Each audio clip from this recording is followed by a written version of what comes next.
या बातमीपत्राचे प्रमुख प्रायोजक प्लॅटिनम मॉल इंद्रधनु सोलापूर. सोलापुरातील सर्वात प्रतिष्ठित इंद्रधनु सोसायटीचा नवीन भव्य कमर्शियल प्रोजेक्ट आता रेल्वे स्टेशनच्या अगदी शेजारी शहराच्या मध्यवर्ती ठिकाणी.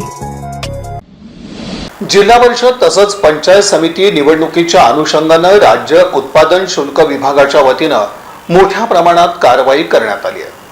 सोलापूर जिल्हा परिषद व पंचायत समिती निवडणुकीच्या पार्श्वभूमीवर राज्य उत्पादन शुल्क विभाग सोलापूर यांच्या वतीनं सोलापूर शहर व जिल्ह्यात अवैध देशी व विदेशी मद्य निर्मिती, विक्री व वाहतुकीविरोधात संयुक्त धडक कारवाई करण्यात आली. 18 जानेवारी ते 26 जानेवारी या कालावधीत राबवण्यात आलेल्या या मोहिमेत अवैध हातभट्टी, दारू निर्मिती केंद्र, बनावट देशी विदेशी मद्य विक्री ठिकाणं तसंच अवैध मद्य वाहतूक करणाऱ्यांवर छापे टाकण्यात आले. या कारवाई दरम्यान सुमारे 34 गुन्हे दाखल करण्यात आले असून 28 आरोपींना अटक करण्यात आली आहे. कारवाईत देशी व विदेशी मद्य, हातभट्टी, दारू, रसायनं, कच्चा माल, बनावट लेबल, झाकण, वाहनं आदी एकूण सुमारे 9,57,202 रुपये किमतीचा मुद्देमाल जप्त करण्यात आलाय. तसंच मद्यपानास परवानगी देणाऱ्या आणि अवैध मद्य विक्री करणाऱ्यांवर स्वतंत्र गुन्हे दाखल करण्यात आले.